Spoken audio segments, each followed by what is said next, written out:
On today's Locked On Nationals, we get into some expectations for the Nats in 2025. What about C.J. Abrams, who is coming off an all-star campaign? Can he pick back up from what he was in the first half of the season? And also, where will the Nats be in 2025? We'll talk about that after this.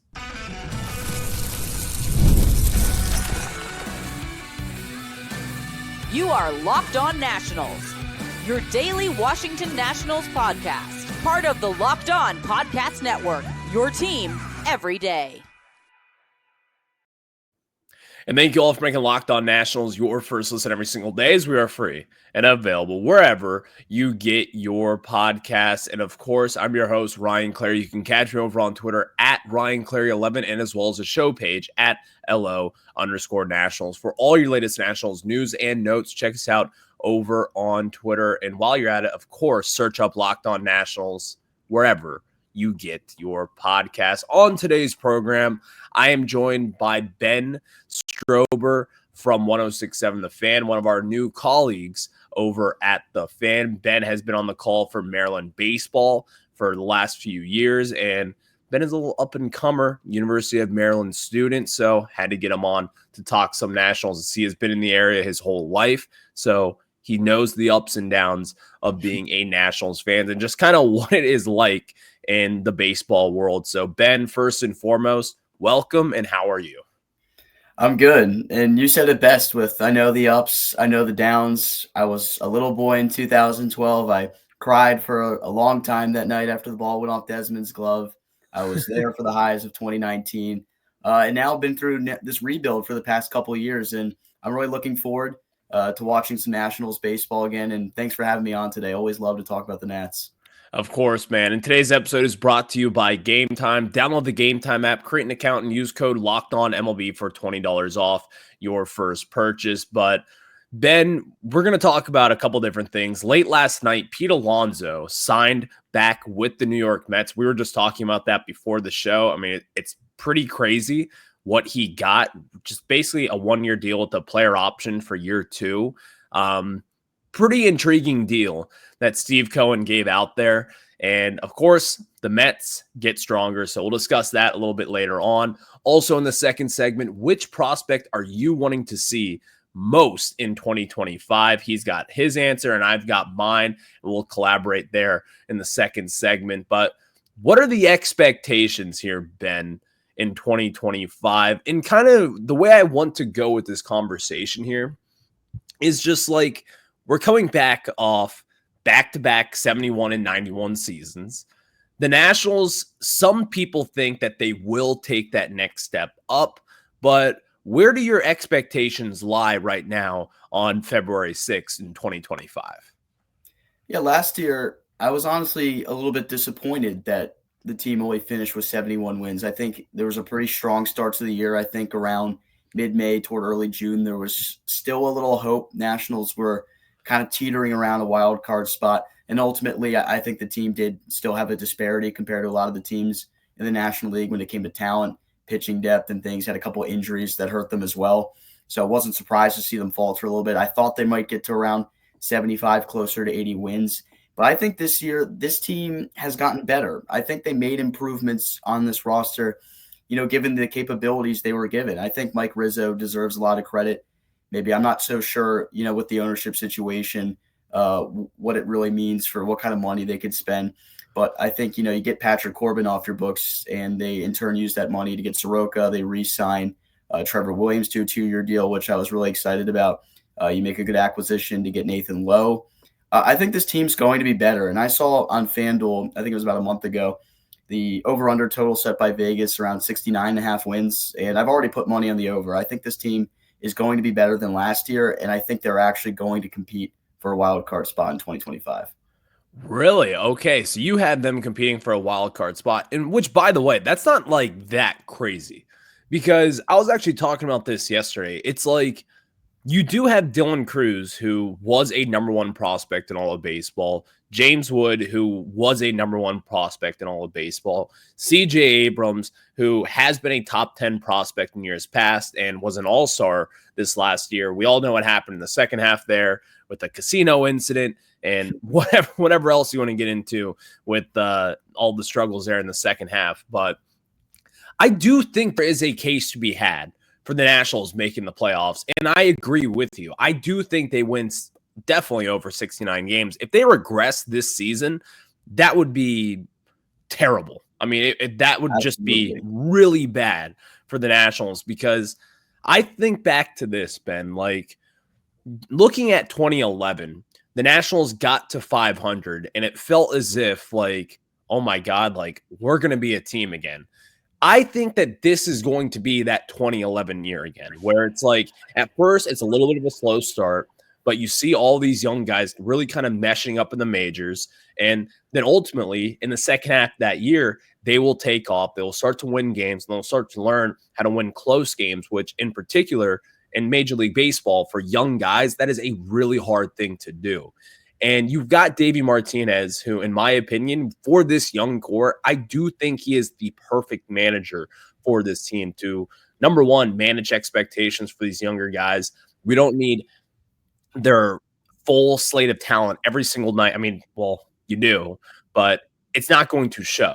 It's not going to show right away. So I think this year, while I don't have them being a wild card team as of right now, I do think they will make some noise, because we do kind of forget this, but the Nationals in mid-June this past year, they weren't like that far off of a playoff spot. If I remember correctly, like within 2 games of the final wild card spot, somewhere in around like the 80 game mark of like they weren't that bad. And then of course, like at the trade deadline, you ship all these guys off, and they made some noise overall. In the second half, they kind of fell off a little bit, and the wheels fell off the train there. But overall, this is a good, young, talented team. So it's interesting you had that, Ben, since I do kind of want to get this. I'm going to put you on the spot a little bit, because I was not expecting this answer from you. But sure. How many wins do they have in 2025 then? Well, so I put it lightly with competing for a wild card spot. Okay. I'm definitely not definitive on that. I don't know how good the rest of the National League is. Obviously, the NL East is a gauntlet division. They're not going to win this division. And the other teams that are going to be competing for playoff spots within the NL East are also going to be looking at around 90 wins. I think the Nats are going to fall ultimately a little bit short within a couple games. So with that, I think they win 85 to 86 games. Okay. So yeah, like that, if they won 85 games this year, like that would be a huge success. And I think every Nationals fan out there would expect them to be a postseason team in 2026 then. And even then, even without them winning 85 games this year, let's say they go out there and win like 79 games, which me personally, that's kind of where I have them right now, which would be a great improvement. But I would think a lot of fans, even just winning 79 games, would be like, okay, 2026 is that year for them to make the postseason. What do you say about that? Yeah, I think this team honestly could mirror something similar to the 2022 Orioles. If you remember back, that was kind of the first year where the Orioles got out of a really, really lengthy rebuild, lost over 100 games quite a few times, were the worst team in baseball for a couple of years. They finally got a couple of young prospects, Rutschman, Henderson, a couple of guys that have become superstar players in the league. In that 2022 year, they started to win some games. They definitely lost some close ones, won some close ones, fell just short of the playoffs that year. And then they won over 100 games, won the AL regular season title, I guess, if you want to call it like that, the next year before getting swept in the first round the past 2 years, which I'm very happy about. I do not like the Orioles at all. But anyways, I do kind of envision something like that for this Nationals team. You expect guys like James Wood to take a big leap. He came up into the big leagues last year, the first week of July. And I think really start to get a sense of the kind of comfort he saw at the plate. I think his approach got better and better as the season went on. Dylan Cruz, of course, only got to really play the last 4 weeks of the season. So the swing and miss was there quite often for him, but I think that's something that he can improve upon. And CJ Abrams is a big X factor in this, because if he puts up numbers like he did in the first half, which helped him get to an all-star appearance, if him and all those other guys, kind of mesh together and play maybe closer to their potential that we've seen at parts of last year, I think they can be a sneaky good ball club. I mean, if you look at the projected starting lineup, of course, you'd have Abrams in the leadoff spot where he has been good for most of his career. I think he could fluctuate between Cruz or Wood in the 2-3 spot. You put Nathan Lowe in the cleanup spot. He was a silver slugger 2 years ago. And then getting Josh Bell back as a bat as a designated hitter, I think that's a big get. This Nationals team has lacked power for the most part for the past couple of years. I know last year the thought to maybe address the power issue was to go out and get a guy like Joey Gallo, who he just sucked. And he was bad. The game is just clearly past Joey Gallo at this point, which is crazy because I think 4 years ago he was the top name at the trade deadline when he went to New York from Texas. But I think Josh Bell is a guy that definitely can still play. I was a huge fan of him when he was here a couple of years back and ultimately got packaged off in the Soto deal. But hey, it's good to have him back. I think Luis Garcia Jr. Could build upon a really good breakout year that he had last year. I know he's looking for an extension soon. So, if he really wants to get a long-term deal here, I think early on in the season would be a good opportunity for him to kind of showcase to the front office why he's deserving of it.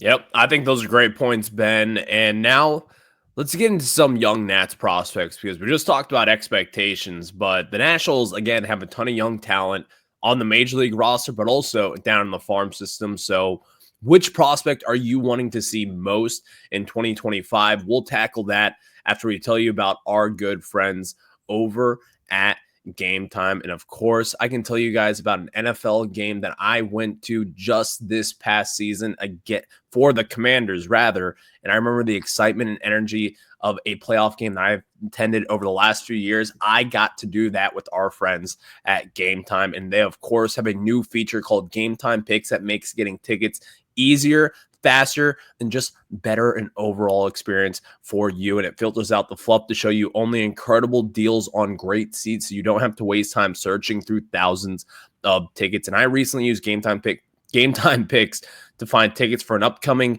Super Bowl that I thought the Commanders would be going to, but of course they did not. I looked through the Gametime deals. I found some super deals, and of course they were pretty impressive, but the big difference was that it was 2 clicks away, and I could have had Gametime right then and there for me and take me down to New Orleans and go to that said Super Bowl. So take the guesswork out of buying tickets with Gametime and download the Gametime app, create an account, and use code LOCKEDONMLB for $20 off your first purchase. Terms apply. Again, create an account and redeem code LOCKEDONMLB for $20 off. Download Gametime today. Last minute tickets, lowest price guaranteed. Now we get back into it with Ben Strober from 106.7 The Fan. You can also hear him on the call for University of Maryland baseball games. Excuse me there. But Ben, I wanted to get into this today because you know this. The Nats have a very young core right now, but also they've got a ton of young prospects who will be flushing up into the major leagues here over the next, hopefully, couple of months. But which prospect are you wanting to see most in 2025? I think the square answer here, of course, would be Dylan Cruz, who's technically still an MLB prospect ranked 6th right now. But I'm not going to go with that because I'm going to go with a guy that's actually been in the major leagues a little bit longer than Dylan Cruz has been, just because I really liked what I saw out of him in kind of his limited action in 2024, and that's DJ Hurst. So DJ Hurst last year when he came up, I know it was kind of a really quick turnaround from him from going playing in Double-A in Harrisburg, and then he was in Rochester, what seemed like for a cup of coffee. Then all of a sudden he was making his big league debut. And there was something about Hurst, one very talented lefty, a guy that's very strikeout heavy, and we saw that. He had 106 strikeouts in 88 innings. And for the Nationals guys in the starting rotation, other than Mackenzie Gore, he was the only guy that averaged over a strikeout per inning. So yeah, I think that's something, one, as a lefty, two, as a guy that can strike out batters like that. I think that's really pivotal for this team going forward. You can make him one of your cornerstone lefty pieces. I'm not sure where he's going to fit into the equation this year because of additions like Soroka and then the pitcher that they just acquired from Japan, where things are going to fit in with the rotation. But I think Hurst is a guy that you want to see maybe take the leap even more in 2024. I'd hate to see him not make this roster. I know walks were a little bit of an issue for him, control But overall, when he found the strike zone, he looked very good to me. And there were a couple outings that I watched where he went 6 or 7 strong innings, 10 strikeouts. I was like, man, this might be our bona fide number 2 lefty guy behind Mackenzie Gore. And, I want to see him take that leap. If you go, into the minor league system, I know Brady House is a guy that fans have really been eager to see at some point, given just how long ago. I can't remember. I think he was drafted 2021. Yep. So it's been quite a while since the Brady House pick. And that's what happens with these high school prospects. You got to wait a great deal of time to, see them make the major league level and see what kind of impact they can have. Third base is certainly a position where I thought the Nats might upgrade a little more, get a guy like Alex Bregman. That ultimately didn't happen. So you want to hope that he's a guy that can kind of fill that role at some point. Not sure if we'll see him this year, but that's a guy that I would love to see at the big league level, at some point in the year. I think DJ Hers is, and I mean, I don't even think it's an opinion. I genuinely think it's kind of a fact. Like in the second half of the season, DJ Hers was the Nationals' most reliable starting pitcher. I agree. He had 100%. really good numbers, and you brought up one of those things where I really try to hit home on here. But DJ Hers, and not even just DJ Hers, but young pitchers in general, if you're striking out a lot of batters, some people just kind of dismiss that fact, but getting strikeouts up in the major league level nowadays, strikeout rates are at an all-time high, but still, if you're a young pitcher generating strikeouts, and if you're limiting your walks, that tells me a lot about you. Now, DJ Hers did not limit his walks. He did have a little bit of an on-base issue there with allowing just in ways that he would just be out of control in many different scenarios. But the way that he struck out guys really just kind of made me believe in his stuff. And we've seen the changeup. You saw the fastball be really effective for him down the line. And kind of getting with Hers in particular, Sean Doolittle back in the day was always known for that high fastball that would feel as if it's like a meatball up in the zone. Then all of a sudden, batters just simply could not hit it. And I think DJ Hers kind of had that effect in the second half of the season. So I was kind of interested to see that relationship between Sean Doolittle and DJ Hers there. But I think DJ Hers and obviously Dylan Cruz is what you want to see as well. Brady House, another one that you mentioned. I'm going to throw out this one here, Ben. Cade Cavalli. Yes. Again, yes. I don't know where he fits in this rotation. I don't know where he fits overall with this team right now. We have not been able to lay our eyes on him in what is basically over a year right now. Number one, is he healthy? Number two, is he still going to be a starter? And number three, where does he fit in this rotation, even if he is a starter? This, again, was a top 100 prospect. We were thinking that, he was going to be the guy. And he was putting up great numbers back in 2021 and in 2022. Then he got the call up. It got rocked by the Reds in his debut. I was at that game. It was a lot of fun to see, but it did not happen overnight. Cade Cavalli really struggled with this team. And then ultimately had Tommy John, missed all of 2023, basically missed all of last year too. I don't know where his velocity is at. I don't know where his command is at. He is just one of those unknowns right now, but he is one guy that I really want to see in 2025. Because again, he was a top prospect and you've seen him fall off the top 100 list after just not pitching over the last few seasons. Right now, MLB.com and their not necessarily updated rankings, they have him at number 8 in the organization. This guy was a perennial number 1 in this organization for a couple of years before that Juan Soto trade. So he's one of those guys that I need to see. Is he going to be a rotation piece? And if he's not, is he going to be in the bullpen? And if he's not going to be in the bullpen, will we see this guy up in the majors? Because missing 2 seasons, I don't care what anyone says, something was wrong that we just simply do not know all too much about. And he's one of those guys where he is a huge question mark going into spring training right now, or in the spring training right now. But I just don't know. I do not see him being in the rotation early on in the majors. But will he be down in AAA? Will he start in the rotation there? I don't know at this point in time. But I think these are all intriguing answers, Ben. Again, Dylan Cruz, we all want to see him. Brady House, he's going to make his debut at some point this season, barring anything unforeseen at this point in time. But there's really no wrong answers because, again, the Nationals do have a young core of guys that a lot of people will be excited to see, not just here in DC, but at a national level as well. So next, Ben, last night, Pete Alonso, he signed with the Mets. Yikes. Yikes. And it almost seemed inevitable at this point because the Mets get whatever they want at this point. They do. Juan Soto signs for $765 million. Okay. Fun. The money talks. $765 million is that amount of money. It couldn't be us. Down? Nobody. All right. We're not paying that kind of money. Fine. I'm over it. I'm over Soto being the Mets. Pete Alonso, though. My jaw dropped last night when I read the tweet of the contract that he got.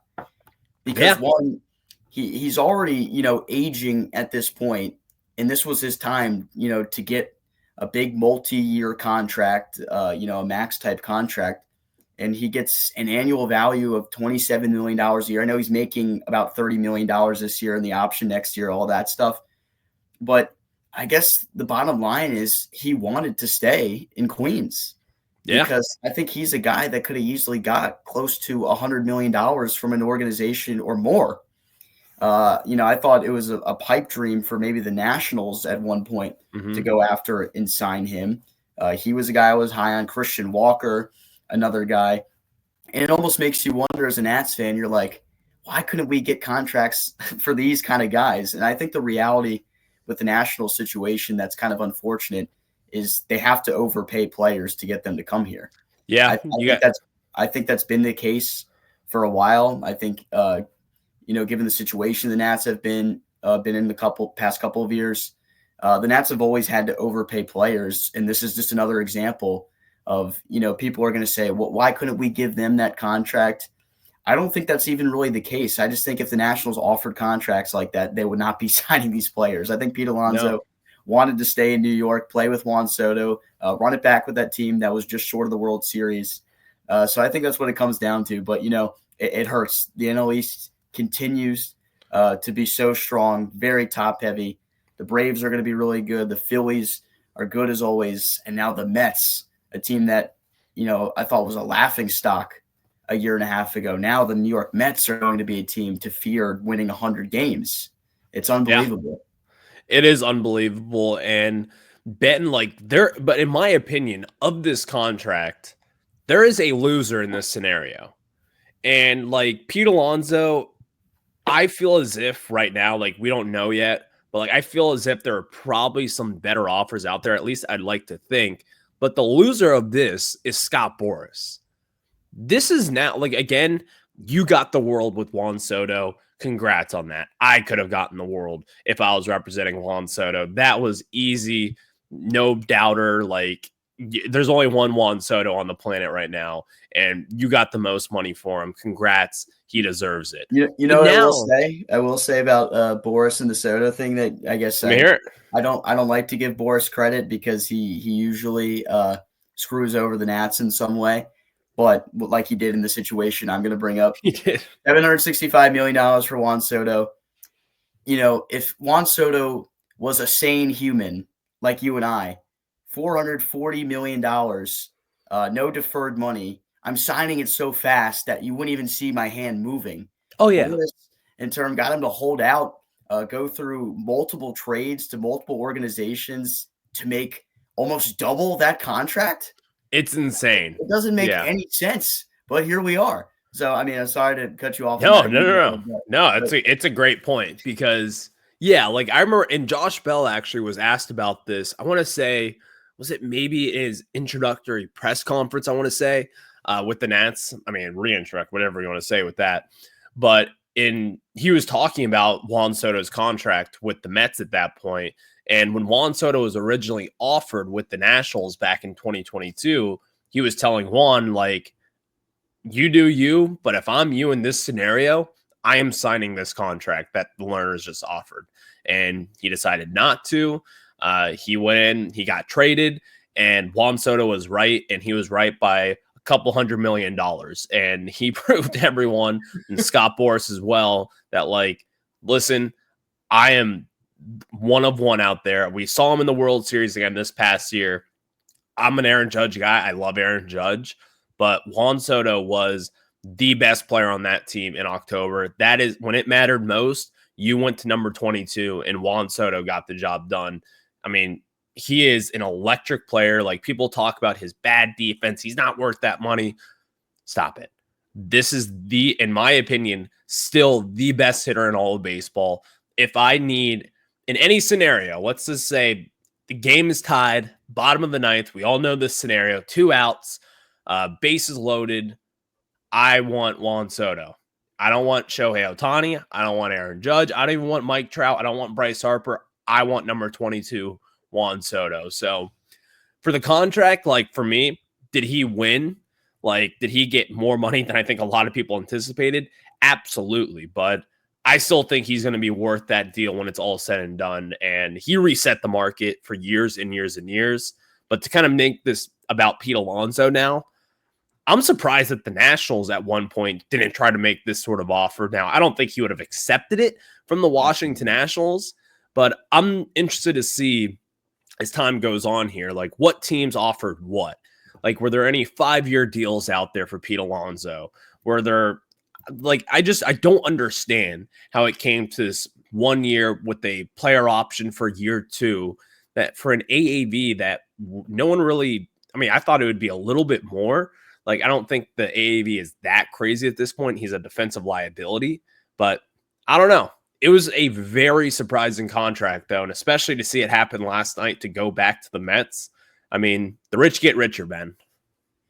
Yeah, and I just think back to, other scenarios of players sort of like Alonso's caliber at the first base position. Christian Walker gets 3 years, $60 million with Houston, and that's a deal that I just think it could have been affordable for the Nats at this point, because the way it seems the Nationals handled this offseason, Patrick Corbin off the books, that's $35 million, that you're not paying someone, and they in turn use that $35 million and kind of just fluctuated that around to a couple of different pieces in free agency. So in terms of payroll, they didn't make very many changes, and that's why I give Rizzo a lot of credit, because I don't know if there's that much more he can do. I think given the money he had to work with, he kind of had to pull some strings to get things where they are. And I think overall they do have a better roster this year.